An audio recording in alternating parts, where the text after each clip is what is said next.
Nick Terzo, and you are listening to The Radical. This week's guest has enjoyed a stellar career, but not without its challenges.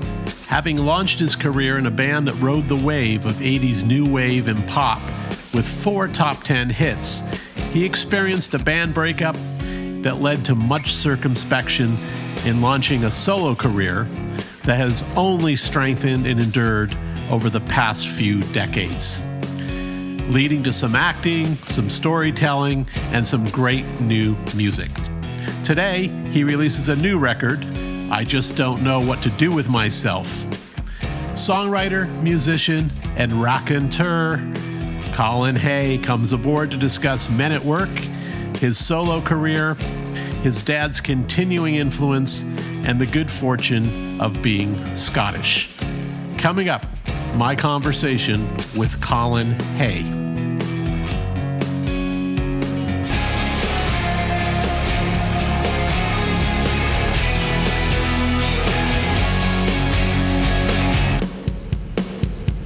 Colin, welcome to the show. I'm happy to see your face, and I'm happy to have this discussion. Nice to be with you. I'm excited you have a new record coming out this very day called I Just Don't Know What to Do With Myself, which I think a lot of us felt pretty deeply in the last year and a half. Tell me a little bit about the record. When did you record it, and how did you record it under the circumstances? Well, the circumstances were...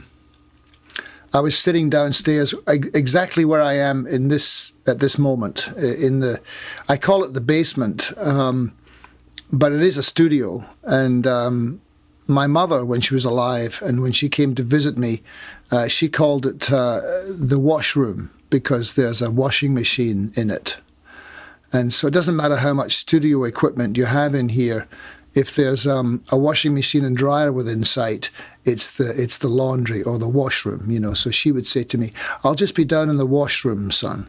So consequently, the studio that I have here is called the washroom. So I was sitting here a few months ago, and I had finished this original album of material, which I was hoping to release this year, but I wasn't sure if I was going to go out on the road on tour. And the record company that I work with, Compass Records, they said, well, you know, look, if you go release an album without a tour, you know, it's tough, you know, especially being an independent label, and it's tough to get noticed anyway. But really, if you're touring, it just adds to the story, and people, it's the first thing people ask. If you go to people and say, look, you know, this guy's got a new record out, one of the first things they say is, oh, well, is he touring? You know, so if you say no, it's even very difficult to get any, you know, print or press or people to take any notice. And so they said, would you consider releasing it next year, early next year, because it'll be upon us before we know it. And I'm definitely touring March, April, May next year. So I said, yeah, that'll be fine. So this is the long answer, by the way. So I was sitting down here, and I was Jerry Marsden had you know recently passed away, and so I was playing these major seventh chords, trying to practice guitar and learn about things that I should have learned about when I was 14. And I started to play Don't Let the Sun Catch You Crying, and I liked the way it sounded, and I was thinking about Jerry and the Pacemakers and just that whole period of my life. And so I just recorded it, and I sent it to my friend Chad Fisher, who's a great composer, musician friend of mine who lives he has a very fancy studio that he's just built in Santa Monica. And I said, see what you can do with this. And so he did, and he orchestrated, put some strings and did different things to it, played a little this and a little that, and sent it back to me. And it sounded really beautiful and delightful. And he said, well, this is good. He said, send me something else. And so I just thought, and he's been badgering me for years to do a covers record, and I always put it off, and so I just decided to record some songs because I had the time, because the original record's not going to be released till the new year. So I thought, well, I'm sitting around and I literally didn't really know what to do with myself. And so I thought I'll record some songs that had some kind of impact on me growing up or had meant something to me in my life. And so I just started recording songs, and just songs that sprang to mind quite quickly. I didn't delve too deep or really kind of go out of my mind trying to really concentrate on obscure songs, or even and there's lots of those that had impact as well. But I just kind of recorded the ones that sprang to mind quite quickly. So that's what I did. And so when you asked me about how we recorded it like that. We didn't really record in the same room at all. I just would record guitar and voices, and sometimes I put a bit of bass on, but basically I would record the guitars and the vocal. And what I tried to do was I tried to make it so that if you didn't put anything else on it at all, then it would still stand up. You could just go, okay, well, here you go. Here's a record, just guitar and voice, and have that be enough. I tried to make it interesting enough that would be the case. And then I sent it to Chad, and firstly, he's always been saying, just record an album with just guitar and voice. And then, of course, he put all this orchestration on it, and piano and drums and harmonium and things. And so that idea went out the window. But it sounded so great what he did. So that was the process we did. I would send it to him, he would send it back, and then then he mixed it. Yeah, because it's beautiful. I mean, and look, I've seen you live where you kind of do the minimalist performance, it's your voice and your guitar and you do your thing. Yeah. Waterloo Sunset, I've heard that, and that is so beautiful. Your vocal performance is incredible. And then everything around it. What a beautiful song.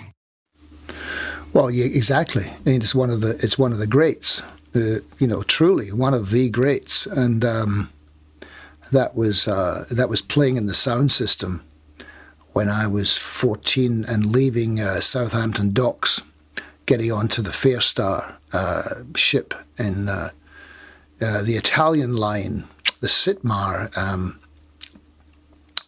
line, which was going to take us to the New World, Melbourne, and the other side of the world. So Waterloo Sunset was the song that was playing.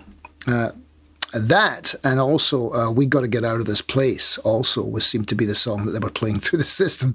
But Waterloo Sunset had been a hit, of course, and an astonishingly beautiful song, and just lyrically, and of course it has that magic guitar line, which is so fantastic. So that was a song that I just I've never really thought about recording it myself until that moment, and then I thought, well, I'll have a go at that, and it came out quite well, I thought. Right. And do you feel like look, a lot of this stuff sounds like it's a little nostalgia for you at a point in your life, and I mean, is that a little bit of comfort that you were trying to give yourself last year by kind of playing these songs to yourself, even not just recording them? Yeah, I think not. I don't think consciously, but that was a byproduct of recording the songs. I remember when I recorded Waterloo Sunset, and I played it back to myself, and I spontaneously had tears when I listened to it. Not because of my performance or anything, but because of the fact that I was transported back to Hamilton Street, where my mother and father had a music shop in Scotland, in the southwest coast of Scotland, and so I was transported back to there, where when the shop would close at 6 o'clock every night, often my father would call me into the shop after hours, and he would play DJ because he had to listen to music to know what he was selling, and so he would sit there and he would play different songs to me. what do you think of these guys? You know, and he would play me the Beatles, and he'd go, I think they'll do quite well. And I said, yeah, I think you're right. So I was transported back to that time, which was truly a magical time in my life. Yeah, what was their? I'm curious about your kind of migration story. What was the impetus for that? Like, you know, it's a pretty far. It's kind of going around the other side of the globe. Yeah, you can't really go much further, and if you do go much further, you're on your way back. It's truth. So, what sparked the adventure, so to speak? I mean, was it a voluntary choice your parents made, or was it something other? Yeah, it was. Well, firstly, it was an adventure, like you say. It was an adventure because my father, especially, had some. He had some spirit to him and wanted to do things with his life and wanted to try and create a good life for his family. And he was sick of the weather in Scotland that really got him down. It was raining all the time. And also the Australian government at that particular time, post-war, post-Second World War, right through to I don't know when they stopped it, but they had a very active immigration policy of basically paying for you to go to Australia. It only costs you £10 to go. Yeah, and if you stayed for 2 years and wanted to go home, then they would pay for you to go home. But if you went back within the 2 years, you had to pay your way back. And they figured that most people who go would stay for 2 years, and then very few people would go back after that. And that was correct, because most people who go to Australia don't leave, don't go home. I mean, it was a racist immigration policy in the sense that they only wanted white people, from Europe. Or even they wanted immigrants from Britain to start with, and then because they wanted to build up the workforce, and also they were a bit scared of the fact that in the Second World War Australia was attacked by the Japanese, and so they thought, well, there's this huge amount of coastline that we can't defend. I think there's a famous English comic that does a great bit about it, actually, about people could invade the north of Australia and you wouldn't even really know about it for months, because it's such a huge place. So anyway, a politician called Arthur Calwell started this immigration push. And of course, there wasn't enough people to come from Britain, so then they started to get people from Italy and Greece and different parts, and then the Balkans, and that's how the migrants built up in Australia. And as as the number of migrants increased and the number of different countries increased, the country became a much more interesting place. So that's how we got there.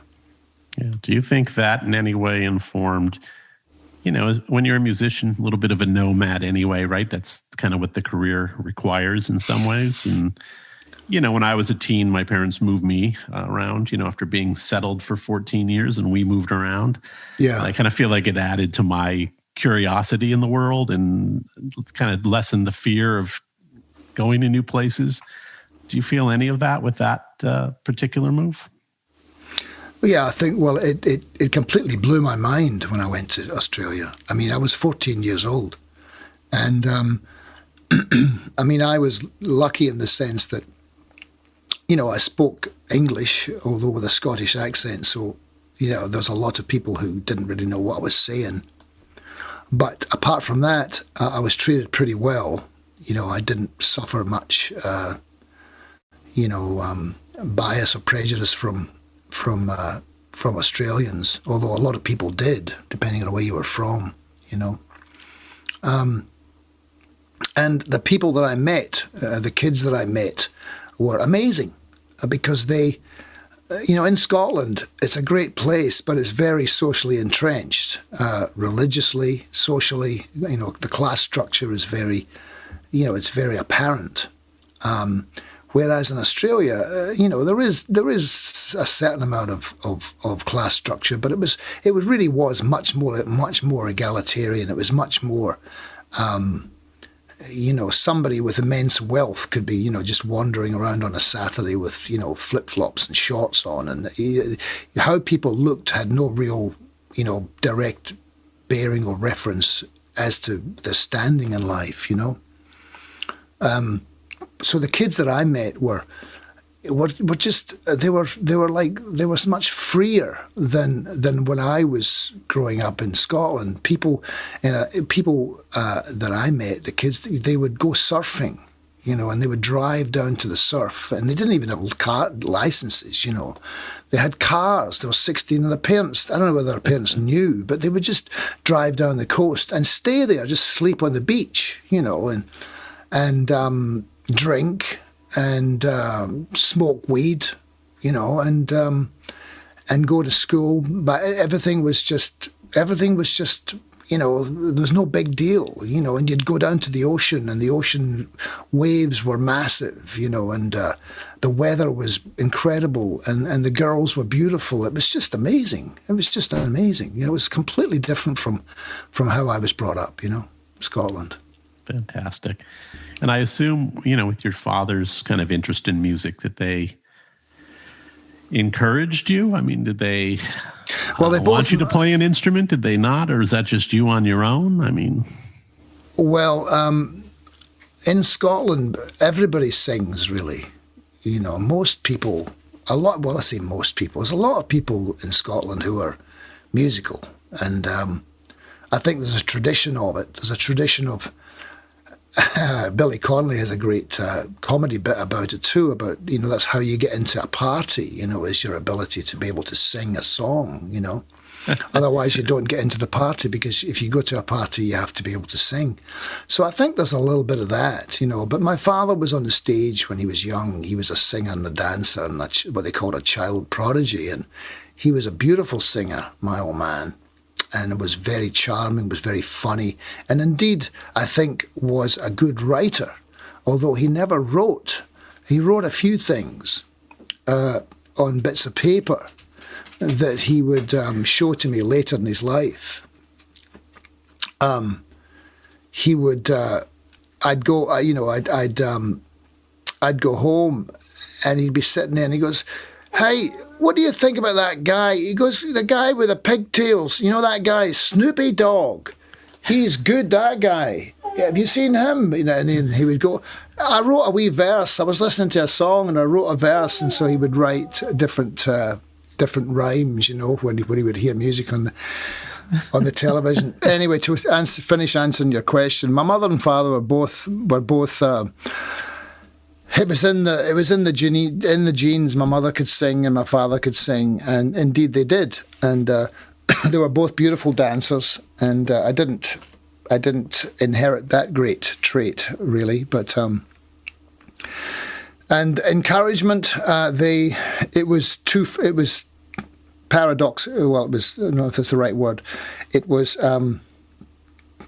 They paid for singing lessons when I was about 15, 16 years old, which was good. And then when it became clear that that's really what I wanted to do, then they became worried.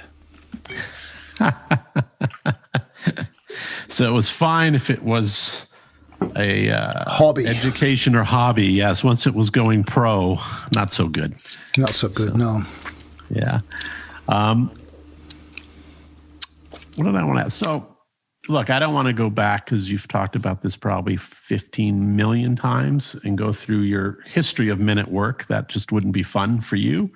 And it's well enough known. You had enough of hit songs, enough top 10 hits. My curiosity is really, did that primarily happen in America, or did that break out of Australia and then you guys found your way? I mean, I just want to know the progress of it. Of Men at Work? Yeah. Oh, it was an incredible story, really.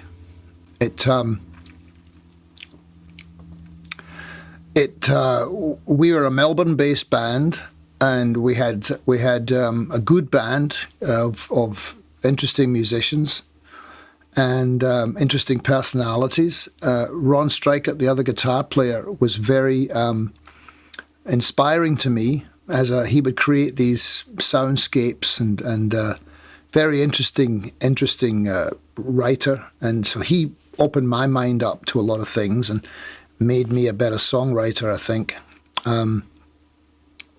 So we came together in the middle of '79, and then we started to. Ron and I were playing for a year before that, but when the band finally came together, and in the middle of '79, and we started playing out in places, we immediately started to draw a crowd, and then the crowd just got bigger and bigger, and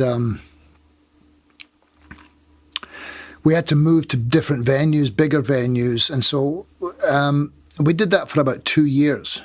And so we had this gradual increase in audience and increase in the number of songs that I was writing and that we were playing,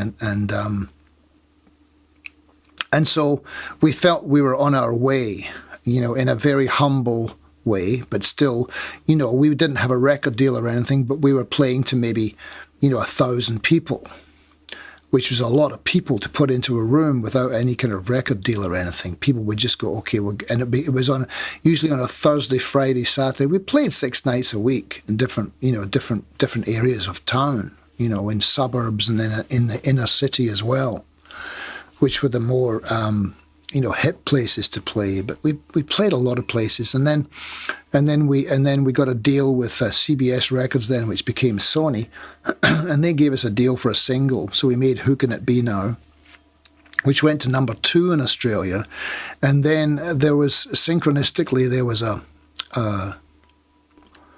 our CBS Records convention. I think it was in Miami. Or it might have been Puerto Rico, but I think it was Miami. Not quite sure. But anyway, there was this CBS Records convention, and all these CBS Records affiliates from all over the world were there. And Peter Carpin, who signed us, was an A&R guy from Australia. He had the single "Who Can It Be Now," and he didn't even say who it was. He just gave the people the single, played the video, and people got very excited about it and went back home and thought this was going to be a hit. And so the song got released all over the world and became a hit in many places like Switzerland and Israel, I think, was very big, and it just broke in different parts of the world. The US was really the last country to pick up on the band. It was probably about 6 months after everywhere else, which doesn't seem like a long time, but in the life of a record, it is quite a long time. But once it hit in the United States, then it was pretty crazy, because the first album, stayed at number 1 for 15 weeks or something, 16 weeks, which is 4 months, which is really ridiculous now. It would never ever happen now. And we sold millions and millions of records. It was astonishing, So yeah, it was a kind of a fairy tale, truly a phenomenon, Right. And in that period of work, it's kind of condensed, right? Did you guys stay together for about 8 years, 9 years? How long? No, we only stayed together for a minute, really. We were only together we formed in the middle of '79, and by the end of 1983, it was done. Yeah. Interesting. And coming off of that type of success, like for yourself personally, what type of contemplation goes on? Did you think, this is great, I got my freedom back to do whatever I want to do? Did you feel like, oh, crap, what now? Where was your mind at? Well, it was really complicated in a lot of ways. When I say at the end of '83 it was done, I didn't realize it at the time. Perhaps if a band has some kind of traveling psychologist, would have made a lot of sense. because two of the band members got sacked, the drummer and the bass player. And in retrospect, there probably wasn't really, that wasn't really the move to make, when I think about it. Because really Men at Work was those 5 people, and we had a manager as well, a guy called Russell, who was a 6th member of the band, really. But really the five members, that was what created that sound that played those songs in that particular way. So that was really the band. But of course, one's ego gets the better of you, and you think, okay, well, the 4 of us wanted to keep going. Greg and Ron and I, and Russell, the manager, we wanted to keep going as Men at Work. But it was really done. It really wasn't happening, and so it just kind of fizzled out. Really, Ron left during the 3rd album. He never really particularly liked Men at Work. I don't think Ron liked what we did before Men at Work, but when the band came up along and we made the first record or two, I don't think Ron was particularly into it really, because I think that he thought that the producer, popified the songs to a degree that he didn't particularly care for all that much. He liked I think what we did before that more. Anyway, I shouldn't speak for him. I don't really know his reasoning, but I wasn't surprised that Ron left. And he just said one day, look, he said, he said, I'm going to go home. I said, oh yeah. And I said, are you coming back? And he says, nah, I don't think I'm coming back. That's how he left. He just left one afternoon from the studio, and he just never came back and left the band. And that was kind of not surprising in a way, because he was a man of few words, and then so it was Greg and I left, and so Greg, when the 3rd album came out and went with a whisper, then Greg said, oh, I'm done too, and he didn't want to keep going with it. And then I realized after that, when I was by myself and there was no band left to leave, I realized that really that's what I really wanted. When it was all said and done, I really just wanted to be on my own. And I had been on my own from when I was 14 until I was, 26 or 27. I'd been playing guitar just by myself and writing songs and singing solo gigs and stuff like that. And that was my natural game. And the band came along. That was the real punctuation mark. That was the abnormal part of my, kind of music career, if you want to call it that. It wasn't a career at that point. But after it was over, I did feel a sense of relief, and I thought, oh, okay, I'm on my own. And I can do what I want, and so that's what I did. And what was I'm sure you didn't do anything immediately, but I mean, let's say within that year or so. I mean, what was that for you? Like, what did you do? I got married. To Linda, this girl that I'd known since university, and we got married, and then I drank, and started to develop. I knew that I was in trouble with alcohol, and I was kind of, no one else knew, or no one else, kind of mentioned it, because most of my friends were kind of drug addicts and alcoholics and high functioning. They were very successful people, but they were just getting messed up all the time. So was I. I made a record. I went to. We made a 3rd album. And after the 3rd album, I went to England to make my first solo album with a great record producer called Robin Miller, who had produced the Sade records and Everything But the Girl and Fine Young Cannibals and many, many different great acts. So I made a record with him called Looking for Jack. That was my first solo album, which I did for Columbia. it was a commercial failure. And then I got offered a deal at MCA Records, and I went over there towards the end of the 80s. And that was also a commercial failure in everywhere in the world except for Brazil.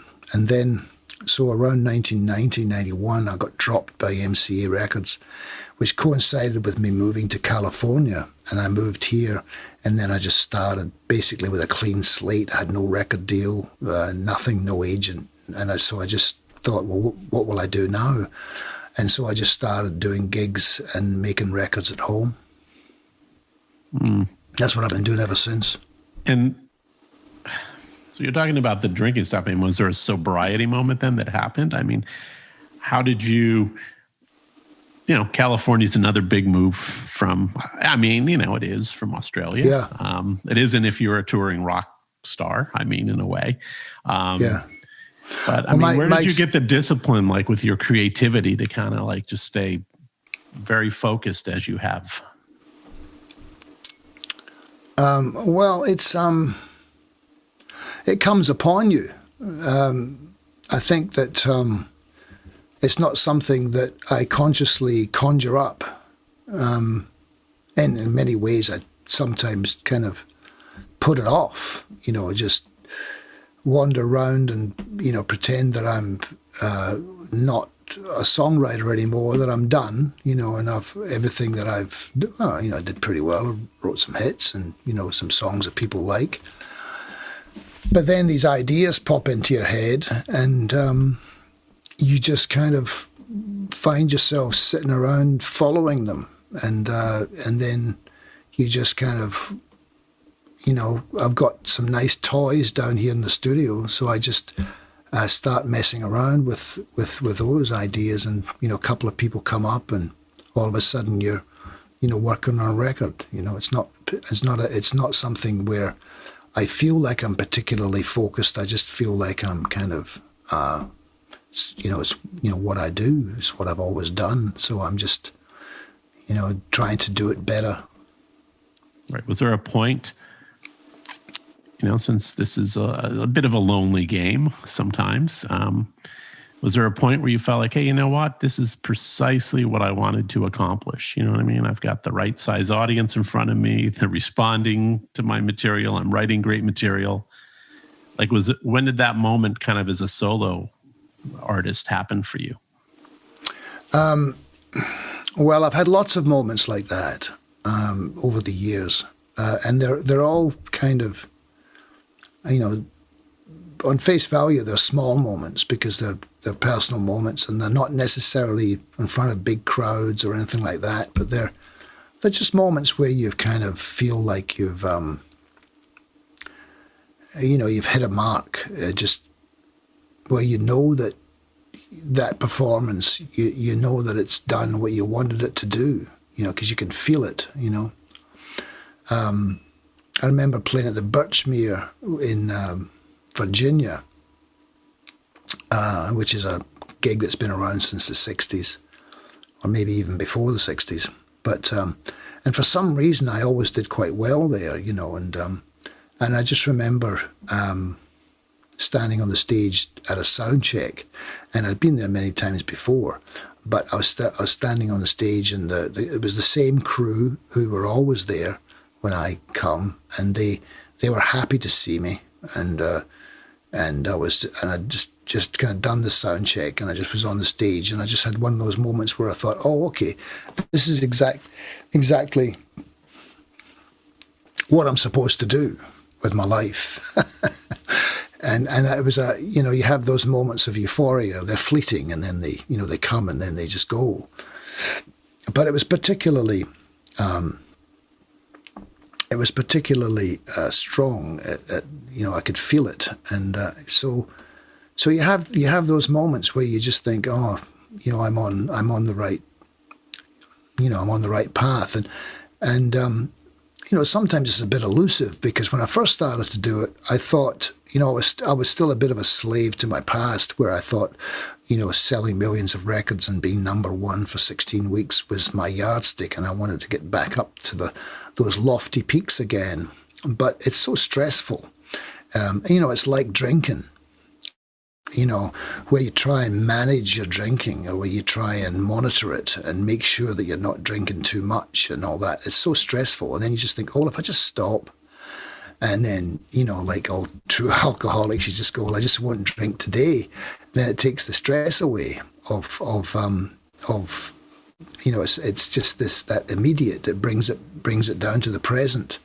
And so that's what playing was like too, where I thought, well, I won't even bother trying to do that, trying to compete with myself. I'll just deal with this audience that's in front of me, and not the audience that's not here. I'll just play to these people because they've actually made the effort, and that's what made it worthwhile, and that's what made it fulfilling, and that's what made it fun. Because you're just here, and there's just you and the audience, and you have to entertain them. You have to make them feel better when they're walking out than when they walked in, and you have to just give them an experience and try and transport them to a place that makes them feel good. And so that's a big job in a way, and so I took that very seriously and still do. So that's what basically my professional life is now. Yeah, I had the good fortune of seeing you perform about 4 years ago in Boulder, Colorado. And what was remarkable to me, it's yourself and really an instrument and your voice, and your talent as a storyteller, like in between these songs, was incredible. So, I was floored by your show. I don't recall being that entertained in a long while, and equally by the music as by your own ability to dialogue in between. Yeah, well, it's.